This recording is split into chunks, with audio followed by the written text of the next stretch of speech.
Assalamualaikum warahmatullahi wabarakatuh. Selamat pagi, siang, sore, malam, dan salam sejahtera bagi kita semua. Yang terhormat Bapak Dr. Fadli Ama, Sarjana Teknik Magister Teknik, selaku dosen pengampu mata kuliah bahan listrik. Pada kesempatan kali ini, kami akan mempresentasikan analisis material PCB. Akan tetapi sebelum masuk ke dalam pembahasannya, izinkan kami memperkenalkan diri, dimulai dari saya, yaitu Amalia Hamdiah, dengan NIM 166251005. Saya Melvira Kairina Raharjo dengan NIM 166251008. Saya Inneke Widyasharani dengan NIM 166251015. Saya Dimas Rifki Surwonugroho dengan NIM 166251024. Dan saya Faradilah Zainiah dengan NIM 166251082. Baik, untuk bagian pertama terkait latar belakang.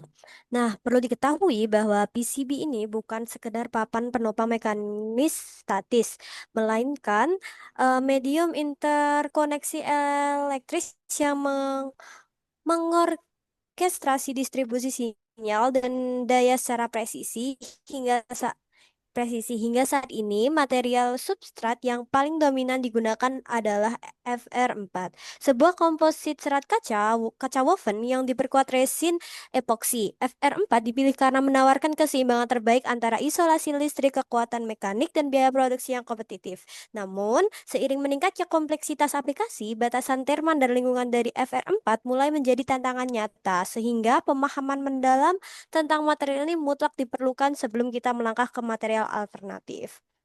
Lalu, apa masalahnya? Ah, Rumusan masalah yang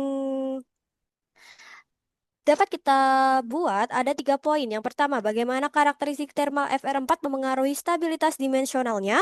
Kedua, bagaimana mekanisme kegagalan interfasial seperti ECM dan delaminasi terjadi, serta sejauh mana kualitas solder mask mampu melindungi PCB dari degradasi lingkungan.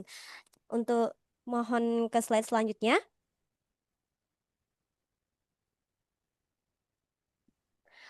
Oke, untuk menjaga fokus, penelitian ini eh, difokuskan pada karakteristik thermal TGA dan DSC, kedua sifat mekanis laminat FR4, ketiga struktur mikro antarmuka tembaga FR4. Nah, kajian ini dilakukan berdasarkan literatur ilmiah dan standar teknis dan tidak membahas satu, proses fabrikasi PCB, kedua, komponen elektronik, ketiga, analisis RF dan M AMC, dan keempat, kegagalan akibat ios awal maupun solder joint. Lalu, apa tujuannya? Eh, Tujuan umum dari penelitian ini adalah mengkaji secara ilmiah karakteristik material penyusun PCB FR4 standar guna memahami hubungan sifat intrinsik material dengan keandalan sistem. Nah, secara khusus, saya ingin mengidentifikasi parameter kuantitatif setiap lapisan, menganalisis interaksi berlapisnya, mengevaluasi fenomena ACM dan delaminasi, serta menganalisis bagaimana dampak dan trade-off jika kita mengganti material ini dengan alternatif yang lebih ramah lingkungan.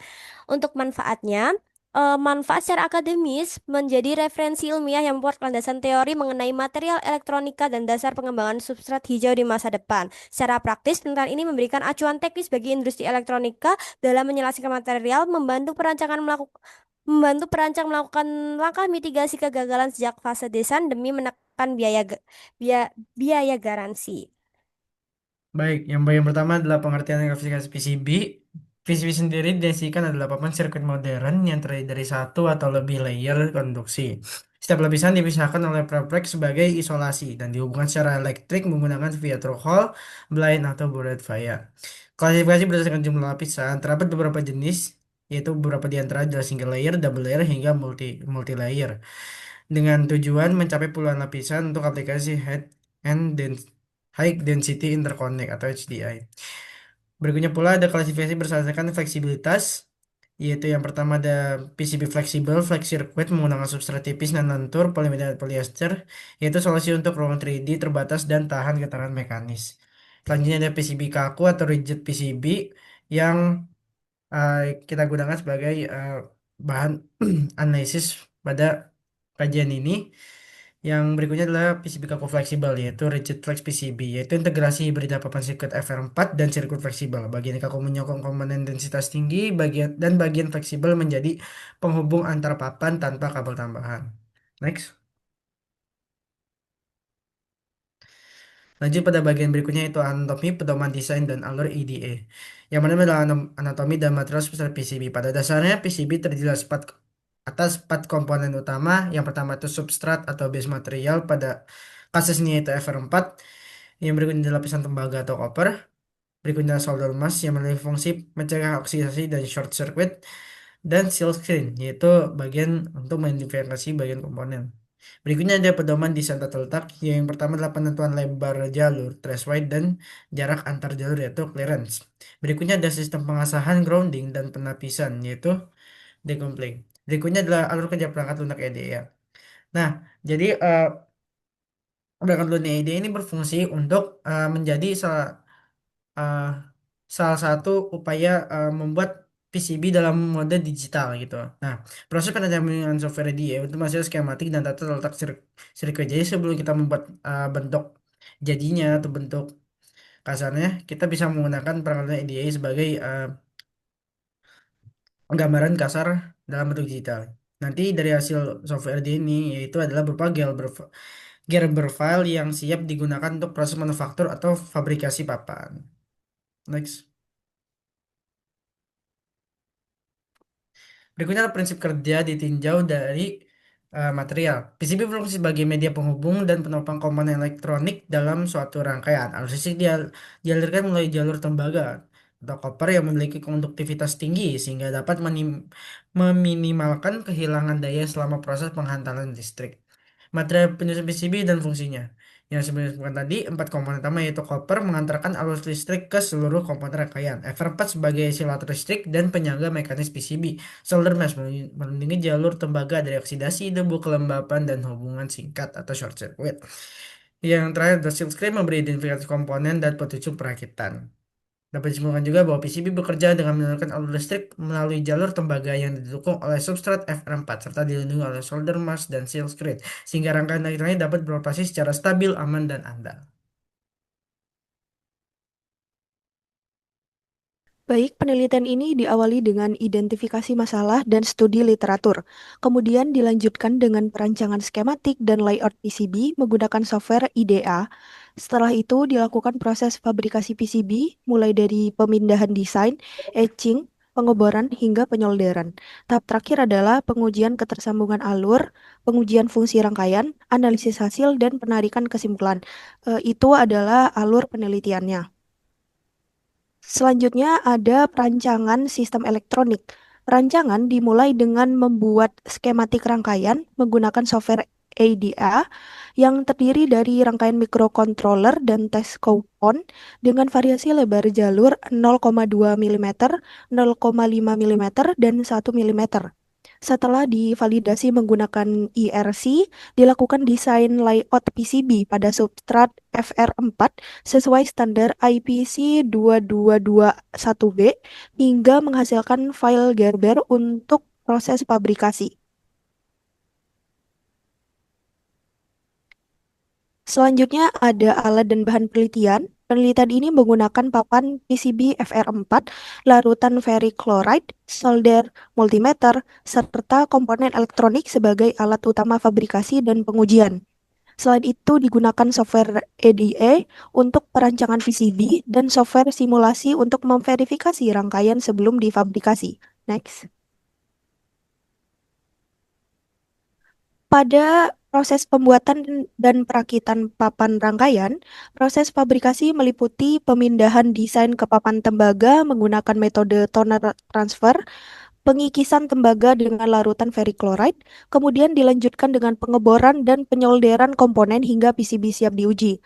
Pada bagian metode pengujian dan analisis, PCB yang telah selesai diuji menggunakan multimeter untuk memastikan seluruh jalur tersambung dengan baik. Selanjutnya dilakukan pengujian fungsi rangkaian dengan memberikan catu daya dan mengamati kinerja komponen. Hasil pengujian kemudian dianalisis dan dibandingkan dengan teori sebagai dasar penarikan kesimpulan.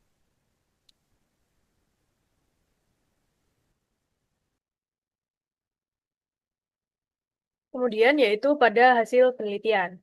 Jadi FR4 ini berfungsi sebagai substrat atau penopang komponen sekaligus isolator listrik. Lapisan tembaga berfungsi untuk menghantarkan arus listrik dan membantu pelepasan panas.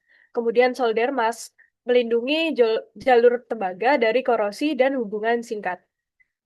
Sedangkan untuk seal screen berisi informasi komponen sehingga memudahkan proses perakitan dan perawatan PCB.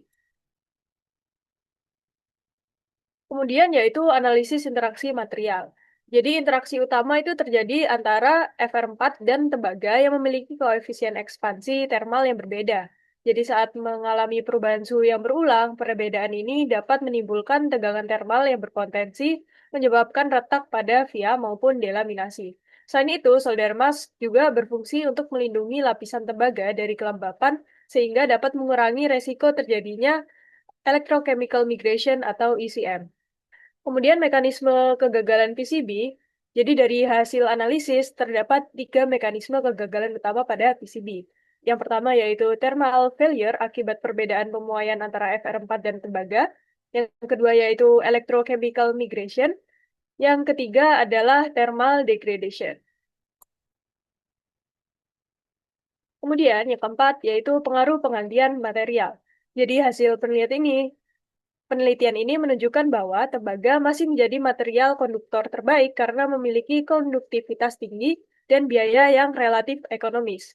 Namun sebagai alternatif, aluminium lebih ringan namun kurang konduktif. Perak memiliki konduktivitas terbaik namun sangat mahal. Sedangkan emas lebih banyak digunakan sebagai pelapis konektor karena tahan korosi. Kemudian untuk material substrat, FR4 masih menjadi pilihan utama. Sementara itu, PTFE juga cocok untuk aplikasi frekuensi tinggi, polyimide dapat digunakan pada PCB yang fleksibel, dan natural fiber composite menawarkan keunggulan dari sisi lingkungan meskipun performanya masih terbatas.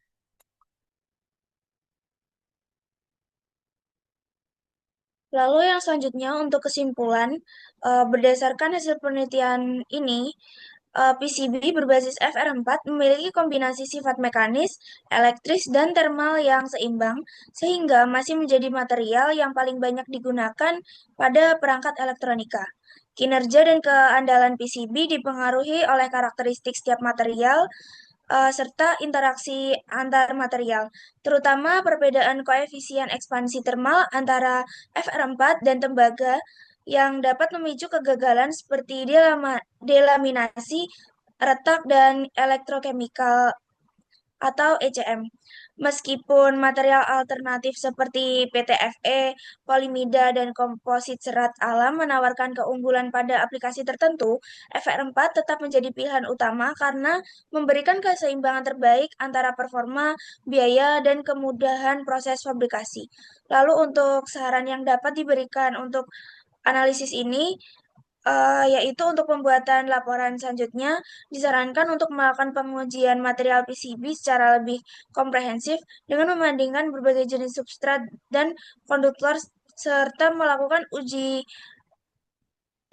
keandalan pada berbagai kondisi operasi.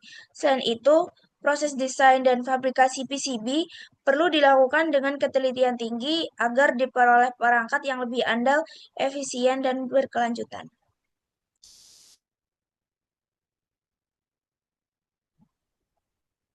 Baik untuk daftar pustaka dari jurnal artikel yang kami gunakan dapat di-scan di QR code berikut dan cukup sekian presentasi dari kelompok kami. Apabila ada kesalahan kami mohon maaf. Wassalamualaikum warahmatullahi wabarakatuh.